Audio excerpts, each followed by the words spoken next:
Om Shanti. Good morning. 9 अगस्त 2022। मीठे मीठे बाबा की मीठी मीठी मुरली का मीठा मीठा मनन हम सब फरिश्ते मिलकर बाप दादा के साथ करते हैं। बाप दादा संदली पर बैठे हैं और हम सब फरिश्ते बाप दादा के सामने बैठे हैं।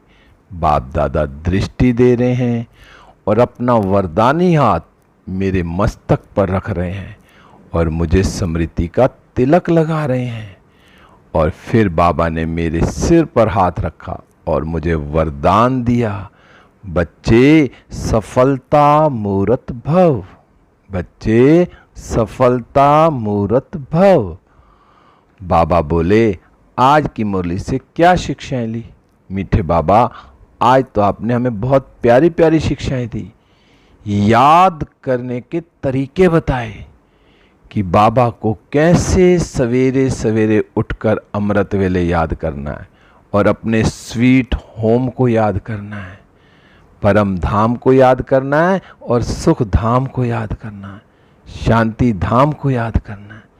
बाबा, आज आपने मीठे बच्चे में कहा, मीठे बच्चे स्वीट बाप आया है तुम बच्चों को इस कड़वी दुनिया से निकाल स्वीट बनाने, इसलिए बहुत बहुत स्वीट मीठे बनो। संगम पर बाबा हमारी सारी कड़वाहट निकालने आया है।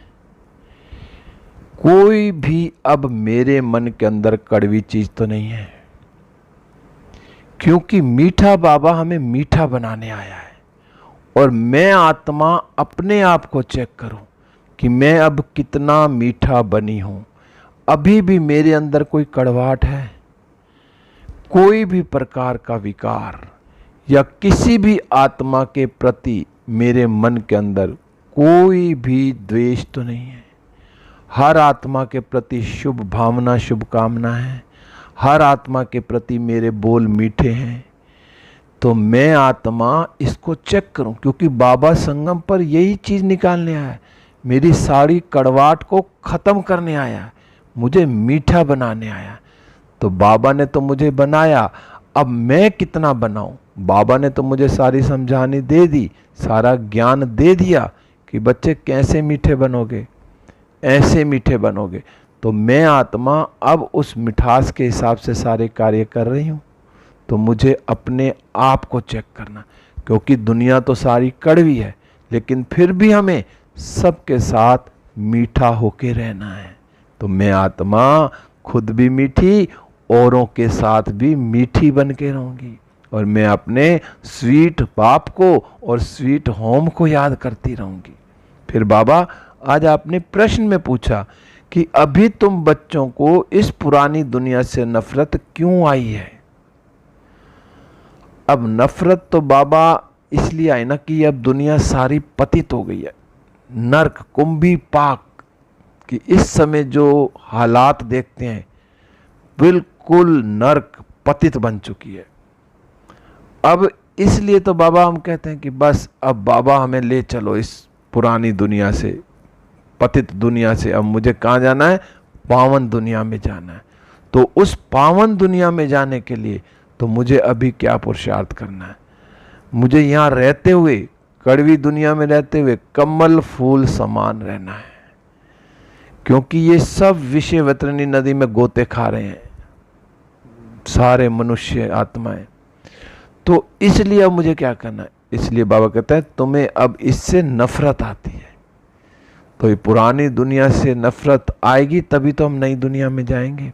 अब नई दुनिया के बारे में भी बाबा ने सब कुछ बता दिया कि नई दुनिया कैसी होगी, हम कैसे जाएंगे, सारा आदि मध्य अंत का राज बताया। तो मैं आत्मा उस नई दुनिया की याद में रहकर इस पुरानी दुनिया में होते हुए भी मेरा बुद्धि का योग नई दुनिया से लगा रहे। सारा दिन हर संकल्प मेरा नई दुनिया से हो। फिर बाबा, आज आपने दूसरा प्रश्न भी पूछा कि मनुष्यों के एक ही प्रश्न में दो भूलें हैं। वह कौन सा प्रश्न और कौन सी भूलें? तो बाबा ने आज बताया कि जो मनुष्य कहते हैं ना मेरे मन को शांति कैसे हो, एक तरफ तो ये कहते हैं कि मेरे मन को शांति कैसे हो, फिर इसमें पहली भूल मन शांत कैसे हो सकता है। अब मन तो शांत जब होगा ना जब इस शरीर से अलग होंगे हम। जब तक इस शरीर में है मन है तो मन कहीं ना कहीं भटकता रहेगा। तो उस मन को इधर उधर भटकाने के बजाय जो हमें बाबा ने कितना प्यारा ज्ञान दिया है, कैसे हमें समझाया कि हम कैसे अपने आप को भूल गए, क्योंकि मैं आत्मा हूं ही शांत स्वरूप, मैं उसको भूल गई हूं। जब मैं आत्मा शांत स्वरूप हूं तो मुझे खुद को शांत रहना आता है। शांति मेरा स्वधर्म है, लेकिन मनुष्य भूल गए। शांति ढूंढने के लिए भी इधर उधर जाते हैं, कुछ भी थोड़ा सा हो चलो आज बाहर घूमने जाते हैं, लेकिन बाहर शांति नहीं मिलेगी। शांति तो अपने अंदर ही है, बस उसको कैसे अपने अंदर से पेश किया जाए कि मैं हूं ही शांत स्वरूप, क्योंकि आत्मा का स्वधर्म क्या है? शांत स्वरूप। फिर बाबा ने कहा जब तक यह शरीर से अलग ना हो दूसरी भूल, जबकि कहते हैं, फिर दूसरी भूल कौन सी कही? जब कहते हैं कि ईश्वर सबके सब रूप में है, ईश्वर के सब रूप हैं। फिर ये भी कहते हैं कि ईश्वर के सब रूप हैं, भाई हर एक के अंदर ईश्वर है, सर्वव्यापी है। तो फिर शांति किसको चाहिए और क्यों चाहिए और कौन दे? जब परमात्मा सबके अंदर है तो परमात्मा तो खुद शांत है। तो जब सबके अंदर शांत परमात्मा है, सर्वव्यापी कह दिया, तो फिर शांति क्यों चाहिए? तो इसलिए परमात्मा सर्वव्यापी नहीं है, आत्मा है हर एक के अंदर। परमात्मा एक है, जिसको कहते हैं गॉड इज वन। अब बाबा अपना शांति धाम छोड़ के हम बच्चों से यहाँ मिलने आए हैं, और बाबा बच्चों से पूछते हैं कि किस विचार में बैठे हो। अब बाबा ने आते ही एकदम पूछा, बच्चे किस विचार में बैठे हो? क्योंकि बाबा कहते हैं तुम जानते हो कि बाप स्वीट होम शांति धाम से आया है, सुख धाम ले जाने के लिए बाबा आया है। हमें पता है कि बाबा शांति धाम से आया है और हमारे लिए सुख धाम बना रहे हैं। हमें सुख धाम भेजेंगे और खुद फिर शांति धाम में बैठ जाएंगे। बाबा बार बार कह रहे हैं कि बच्चे अब तुम बस अपने स्वीट होम को याद करो। बाबा ने कहा या कुछ और भी याद आता रहता है? बाबा ने कहा ये जो दुनिया है ना ये स्वीट नहीं है, ये बहुत कड़वी है। आज बाबा बार बार कह रहे हैं कि दुनिया बहुत कड़वी है और हमें स्वीट धाम में जाना है, स्वीट होम में जाना, तो मुझे स्वीट खुद भी बनना पड़ेगा। फिर आज बाबा ने सन्यासियों के लिए बताया कि सन्यासियों को वैराग्य हुआ तो वो घर बार छोड़ गए, और उन्होंने क्या किया? उन्होंने तो स्त्री को क्या बोला? नागिन, घर में रहने वाला को नरक बोल दिया, नरक का द्वार है, क्या क्या बोला। लेकिन हमारे बाबा ने क्या कहा कि जो शिव शक्ति है, यही शिव शक्तियां सारे विश्व का उद्धार करेंगी।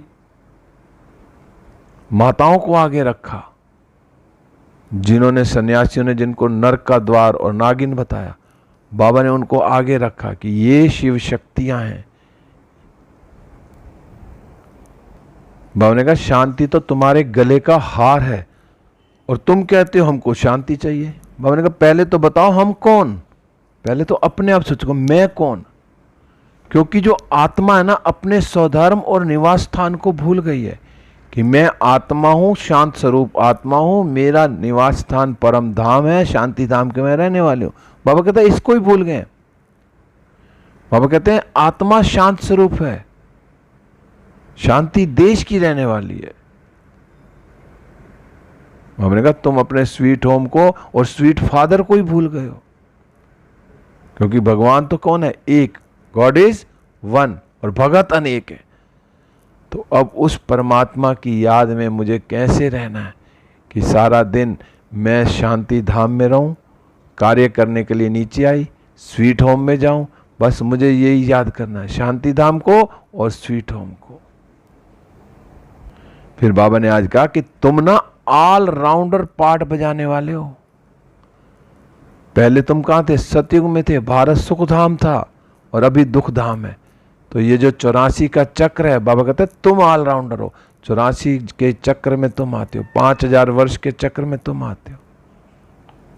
और बाबा की क्या महिमा है? बाबा की महिमा है, बाबा कौन है? बाप की फिर महिमा है कि पतित पावन ज्ञान का सागर है। पावन बनाते हैं ज्ञान से, और ज्ञान का वह सागर है, इसलिए ही पुकारते हैं। जिस क्या कहते हैं, इससे सिद्ध है गया ज्ञान नहीं है, इसका मतलब उस ज्ञान के सागर को पुकारते हैं कि आके हमें ज्ञान दो। और जब ज्ञान सागर आए हैं तो उससे ज्ञान नदियां निकली। बाबा के ज्ञान से, ज्ञान और योग, ज्ञान से ही हम क्या बने? पावन बने, पतित से पावन बने, और योग से भी पावन बने। बाबा ने आज याद के लिए क्या कि सवेरे सवेरे उठ के अमृत वेला सबसे पावरफुल है। वायुमंडल भी बड़ा अच्छा रहता है, तो सवेरे अमृत वेला 2 बजे से शुरू हो जाता है। 2 बजे नहीं, 3 बजे नहीं, तो 4 से 5 तो 1 घंटा रोज अमृत वेला करना है। तो अमृत वेले से क्या होगा? अमृत वेले करने से मुझ आत्मा में शक्ति आएगी, मेरी आत्मा की बैटरी चार्ज होगी, जो सारा दिन फिर उसका देखो कितना फायदा होता है अमृत वेले करने से। फिर बाबा ने आज खान पान के ऊपर भी कहा कि बाबा की याद में रह पवित्र भोजन खाना है, अशुद्धि से बहुत बहुत परहेज रखनी है, मम्मा बाबा को फॉलो कर पवित्र बनने का पुरुषार्थ करना है। खान पान बाबा की याद में बनाना खाना है, बाबा की याद में ही बनाना है, और बाबा की याद में ही बैठ के खाना, और कोई अशुद्ध भोजन नहीं बनाना ना खाना है। तो मैं आत्मा सवेरे सवेरे उठ स्वीट बाप को और स्वीट राजधानी को कितना याद करती हूँ। बाबा ने कहा इस कयामत के समय में बाप की याद से ही सब हिसाब किताब चुकतू होंगे, और चुकतू करने भी हैं, क्योंकि ये क्या है? कयामत का समय है। फिर आज बाबा ने वरदान दिया, सफलता मूर्त भव। बाबा ने कहा अपनी निश्चिंत स्थिति द्वारा श्रेष्ठ टचिंग के आधार पर कार्य करने वाले सफलता मूर्त भव। दुनिया में भी ना वैज्ञानिक भी कहते हैं जो निश्चिंत होता है ना, वो बड़े आराम से कार्य करता है, फिर उसको कोई फिक्र नहीं होती कोई भी कार्य हो। और हम कैसे निश्चिंत हैं कि हमारा तो बड़ा बाबा बैठा है। जब बड़ा बाबा बैठा तो हमें क्या? बाबा तो कई बार कहता ट्रस्टी बन जाओ, कि सब कुछ बाबा का, घर बाबा का, जॉब बाबा की, कंपनी बाबा की, हैं बच्चे बाबा के, सब कुछ। बाबा ने क्या कहा? अब बच्चे इनको ट्रस्टी बनकर संभालो। तो निश्चिंत होकर जो भी, जब हम निश्चिंत होकर सोचेंगे तो हमें टचिंग आएगी, कोई भी कार्य होगा उसकी सफलता भी मिलेगी। तो बाबा ने आज यही कहा कि कोई भी कार्य करते सदा स्मृति रहे कि बड़ा बाबा बैठा है। तो स्थिति, बाबा ने कहा इस निश्चिंत स्थिति में रहना भी सबसे बड़ी बादशाही है। आजकल सब फिक्र के बादशाह हैं, सबको फिक्र है कि ये काम कैसा होगा कैसा होगा, उस फिक्र में काम उल्टा सीधा हो जाता है। तो बाबा ने कहा और आप बेफिक्र बादशाह हो। बाबा ने कहा जो बेफिक्र, बाबा ने कहा जो फिक्र करने वाले होते हैं ना, उन्हें कभी भी सफलता नहीं मिलती, क्योंकि वे फिक्र में ही समय और शक्ति को व्यर्थ गवा देते हैं। पहले ही फिक्र हो गया कि होगा कि नहीं होगा, उसमें ही समय और शक्ति गवा दी, तो फिर वो कार्य कैसे होगा। तो बाबा ने कहा जिस काम के लिए फिक्र करते वह काम बिगाड़ देते, और जो लेकिन, बाबा ने कहा जो लेकिन जो आप निश्चिंत रहते हो, इसलिए समय पर श्रेष्ठ टचिंग होती है और सेवा में सफलता मिल जाती है। इसलिए सदा कोई भी कार्य बाबा कराने वाला बैठा है, बाबा करा रहा है, निश्चिंत हो जाओ। फिर देखो टचिंग भी होगी और सारे काम बड़े आसानी से हो जाएंगे, सफलता मिलेगी। फिर बाबा ने आज स्लोगन में कहा कि ज्ञान स्वरूप आत्मा वह है जिसका हर संकल्प हर सेकंड समर्थ है। अब मैं आत्मा चेक करूं कि मेरा हर संकल्प पॉजिटिव है और मैं हर सेकंड शक्तिशाली अपने आप को अनुभव करती हूं, क्योंकि एक एक सेकंड बाबा कहता है 1 साल के बराबर है। तो मुझे हर सेकंड को पावरफुल बाबा की याद में रहना है।